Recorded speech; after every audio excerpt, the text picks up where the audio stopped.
Assalamualaikum warahmatullahi wabarakatuh. Halo semuanya, perkenalkan nama saya Di Hardianti. Di sini saya akan menjelaskan materi mengenai bullying atau bisa disebut juga perundungan. Nah, di sini tentu kalian pasti ada yang pernah mengalami peristiwa yang disebut bullying. Entah itu melihat kejadian bullying yang dilakukan oleh teman satu ke teman yang lainnya, atau mungkin Anda yang menjadi pelaku bullyingnya atau menjadi korban bully. Untuk itu, di sini saya akan menjelaskan mengenai pengertian bully terlebih dahulu.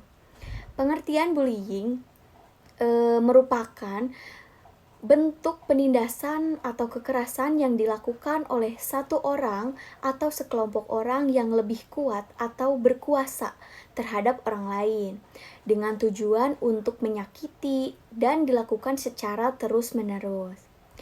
Bullying juga dapat mengganggu atau mengancam keselamatan dan kesehatan seseorang baik secara fisik ataupun psikis. Seperti itu pengertian dari bullying. Lanjut ke materi berikutnya mengenai jenis-jenis dari bullying. Nah, di sini saya akan menjelaskan 4 jenis bullying. Yang pertama, bullying secara verbal. Yang kedua, bullying secara fisik. Yang ketiga, bullying secara rasional atau sosial. Yang terakhir, bullying elektronik atau cyberbullying yang sekarang itu mungkin marak di sosial media yang biasa kita temui seperti TikTok, Instagram ataupun sosial media lainnya. Untuk penjelasannya untuk lebih jelasnya, saya di sini akan menjelaskan satu persatu jenis-jenis bullying yang sudah saya sebutkan barusan. Yang pertama, tadi ada bullying secara verbal.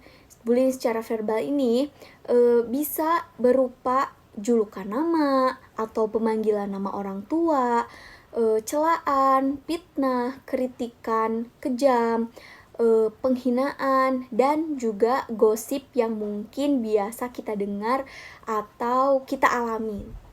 Berikutnya ada bullying secara fisik, di mana bullying ini bisa berupa menendang, mencekik, mencubit, yang dimana hal-hal tersebut yang awalnya kita bisa anggap itu hanya candaan saja, itu merupakan termasuk bullying secara fisik.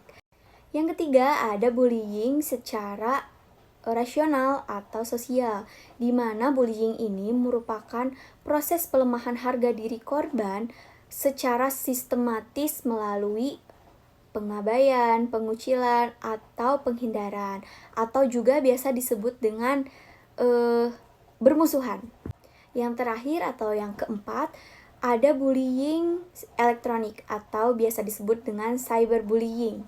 Biasa ditunjukkan untuk meneror korban dengan menggunakan tulisan, animasi, gambar, atau rekaman video atau film yang sifatnya mengintimidasi, menyakiti, atau menyudutkan. Nah, bullying ini biasa secara tidak langsung kita lakukan, seperti misal sedang ada teman yang sedang tidur di kelas, kita biasanya merekam. Itu merupakan salah satu contoh bullying secara elektronik. Nah, materi selanjutnya yaitu mengenai sebab-sebab munculnya perilaku bullying. Di sini ada 5 poin yang saya tuliskan. Yang pertama, keinginan untuk balas dendam karena dulu pernah mendapatkan perlakuan yang sama, atau dia merupakan korban yang dulunya sempat dibully. Yang kedua, perasaan ingin menunjukkan kekuasaan dan kekuatan atau biasa disebut superior. Yang ketiga ada kecewa karena orang lain tidak berperilaku sesuai dengan yang diharapkan. Yang keempat ada dorongan untuk mendapatkan kepuasan. Dan yang terakhir ada dianggap menghina atau mengganggu kelompok tertentu atau geng tertentu. Nah, materi selanjutnya yaitu mengenai dampak negatif bullying. Nah, banyak sekali dampak negatif yang mungkin akan terjadi ketika korban mendapatkan bully. Yang pertama ada terganggu fisiknya seperti cedera, terluka, sakit, dan sebagainya. Itu merupakan salah satu contoh dampak negatif dari bullying secara fisik. Lalu yang kedua ada tertekan psikisnya atau kejiwaannya seperti takut, cemas, rasa tidak nyaman, resah, tertekan, dan gejala tekanan psikis lainnya. Yang ketiga ada pergaulan sosial terganggu seperti minder, menyendiri, grogi, menjadi pendiam, dan menjadi tertutup. Yang terakhir ada terganggu prestasi belajarnya seperti nilainya menjadi jelek, tidak konsentrasi dalam belajar, lupa mengerjakan tugas, sampai menurunnya ranking atau tidak naik kelas. Nah, berikutnya ada efek dari bullying di sekolah. Bullying memiliki efek jangka panjang, baik itu pada korban ataupun si pelaku itu sendiri. Untuk korban, perlakuan bullying bisa merampas rasa percaya diri mereka.